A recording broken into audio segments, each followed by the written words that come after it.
Hello friends, welcome to up to date facts और आप देख रहे हैं अप टू डेट फैक्ट्स का full day news episode. Bharat के अमित खत्री ने अंडर 20 वर्ल्ड एथलेटिक्स चैंपियनशिप के 10,000 मीटर वॉक रेस में सिल्वर मेडल जीता है। यह चैंपियनशिप नायरोबी में खेली जा रही है। असम पुलिस ने pro Taliban social media post करने के इल्जाम में 14 लोगों को गिरफ्तार किया है। इन 14 लोगों की उम्रें 23 साल से 65 साल के बीच हैं। Brihan Mumbai municipal corporation BMC का कहना था कि मुंबई शहर को जिन 7 झीलों से पानी सप्लाई किया जाता था वो 85% तक भर चुके हैं। मुंबई शहर के पास अब 320 दिनों का पीने का पानी स्टॉक है। रशिया के उफा शहर में खेली जा रही जूनियर वर्ल्ड रेसलिंग चैंपियनशिप में भारत की संजू देवी ने 62 केजी कैटेगरी और भटेरी ने 65 केजी कैटेगरी में सिल्वर मेडल्स जीते हैं। भारत का IAF C-130J transport aircraft Kabul से 85 लोगों को लेकर भारत आने के लिए रवाना हो चुका है। ताजिकिस्तान में रिफ्यूलिंग के बाद यह एयरक्राफ्ट भारत पहुंचेगा। भारत की यह अफगानिस्तान से तीसरी इवैक्यूएशन फ्लाइट है।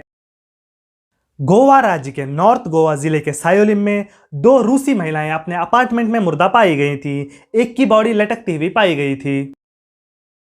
अफगानिस्तान में काबुल इंटरनेशनल एयरपोर्ट के करीब तालिबान ने आज तकरीबन 150 लोगों को पकड़ लिया था। इन लोगों में ज्यादातर भारतीय शामिल थे। तालिबान ने कहा है कि जरूरी डॉक्यूमेंट्स की चेकिंग और इंक्वायरी के बाद सभी लोगों को छोड़ दिया गया है। दुनिया की सबसे बड़ी स्टील कंपनी आर्सेलरमित्तल ने कहा है कि वो गुजरात में 1 लाख करोड़ निवेश करेगी। बेंगलुरु के केम्पेगौड़ा इंटरनेशनल एयरपोर्ट पर आज एक अफ्रीकी व्यक्ति को गिरफ्तार किया गया। इस अफ्रीकी व्यक्ति के पेट से ऑपरेशन के बाद 11 करोड़ के कोकीन कैप्सूल जब्त किए गए। राजस्थान के जालोर जिले में वाटर टैंक कंस्ट्रक्शन के दौरान मिट्टी के सरकने से 5 लोगों की मौत हो गई। इन 5 लोगों में एक बच्चा भी शामिल है। केंद्र सरकार ने क्रूड सोया और सनफ्लावर ऑयल पे बेस कस्टम ड्यूटी को 15% से 7.5% तक कम किया है और बेसिक इंपोर्ट ड्यूटी को 45% से 37.5% तक कम किया है। ये नियम 30 सितंबर 2021 तक लागू होंगे। भारतीय सेना ने आज पाकिस्तान ऑक्युपाइड कश्मीर के 3 बच्चे जो भारत में चले आए थे उनको पाकिस्तान वापस भेज दिया है। ये बच्चे मछलियां पकड़ते पकड़ते भारत के अंदर आ गए थे। बेंगलुरु शहर में आज ड्रोन्स के जरिए मेडिसिन की डिलीवरी के ट्रायल्स कंडक्ट किए गए। ड्रोन्स ने तकरीबन 3.5 किलोमीटर के डिस्टेंस को 5 मिनट में तय किया। ये ट्रायल्स थ्रॉटल एरोस्पेस सिस्टम्स नामी कंपनी के जरिए कंडक्ट किए गए। पुणे के आर्मी स्पोर्ट्स इंस्टीट्यूट के एक स्टेडियम का नाम Olympic gold medal winner Neeraj Chopra के नाम पर रखा जाएगा। भारतीय फार्मास्यूटिकल कंपनी जाइडस कैडिला की Covid vaccine ZyCoV D Bharat में 12 से 17 साल के बच्चों के लिए पहली कोरोना वैक्सीन बन गई है। इसकी एफिकेसी 66.6% बताई जाती है। इसको DCGI की तरफ से अप्रूवल मिला है। पंजाब के पठानकोट के मामून मिलिट्री स्टेशन के नजदीक ट्रेनिंग में सेना के एक जवान की मौत हो गई और कुछ सेना के जवान जख्मी हो गए। दिल्ली में आज जेल अधिकारियों ने कहा है कि दिल्ली में जेल में बंद कैदियों को 10,000 से ज्यादा कोविड वैक्सीन दी जा चुकी हैं। इसी के साथ दिल्ली सरकार ने आज कहा है कि दिल्ली में अब से दुकानें दिन के किसी भी समय ओपन रह सकेंगी और उन पर कोई भी पाबंदी ना होगी। गुजरात के कच्छ में आज 4.1 मैग्नीट्यूड के जलजले के झटके महसूस किए गए। किसी भी प्रॉपर्टी और जानी नुकसान की कोई खबर नहीं है।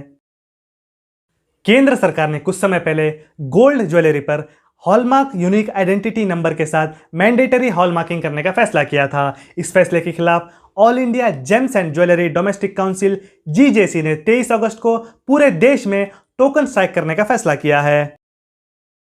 अफगानिस्तान के पूर्व राष्ट्रपति अशरफ गनी के भाई हाशमत गनी ने तालिबान ज्वाइन कर ली है। तालिबान ने आज अफगानिस्तान के हेरात प्रोविंस में को एजुकेशन पर पाबंदी लगाई है।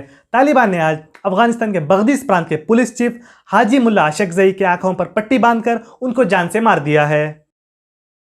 चाइनीज शेयर बाजारों में पिछले हफ्ते निवेशकों को $560 बिलियन का नुकसान हुआ। ये नुकसान उस वक्त हुआ जब चाइनीज सरकार ने चाइनीज टेक कंपनीज पर क्रैकडाउन किया।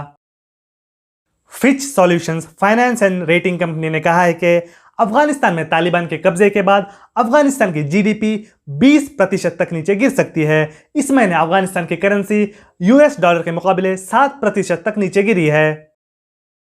पाकिस्तान के बलोचिस्तान प्रांत के ग्वादर सिटी पर सुसाइड बॉम्ब हमले में आज 2 बच्चों की मौत हो गई और 3 जख्मी हो गए। यह अटैक चाइनीज नागरिकों को निशाने पर रखकर किया गया था। ग्रीनलैंड की सबसे ऊंची चोटी जो कि 10,551 फीट ऊंची है, उस पर इतिहास में पहली मर्तबा बारिश रिकॉर्ड की गई है। आमतौर पर यहां पर सिर्फ बर्फबारी हुआ करती है। टेम्परेचर इस चोटी पर 0 डिग्री सेल्सियस से ज्यादा चला गया है, इस कारण बारिश हुई है। श्रीलंका ने आज से पूरे देश में 10 दिन का कोरोना लॉकडाउन लगाने का फैसला किया है। ट्रॉपिकल तूफान Henry United states of America के उत्तर पूर्वी साहिल की तरफ बढ़ रहा है। ये हरिकेन का रूप धारण करके यूनाइटेड स्टेट्स ऑफ अमेरिका के न्यू इंग्लैंड इलाके से टकराएगा। इसी के साथ और एक हरिकेन जिसका नाम ग्रेस है, वो मेक्सिको के साहिल से टकरा गया है। यूरोपीय देश यूक्रेन की सरकार ऑपोजिशन लीडर्स और मीडिया पर क्रैकडाउन कर रही है। इस सिलसिले में सरकार ने न्यूज वेबसाइट स्ट्रेना पर बैन लगाया है।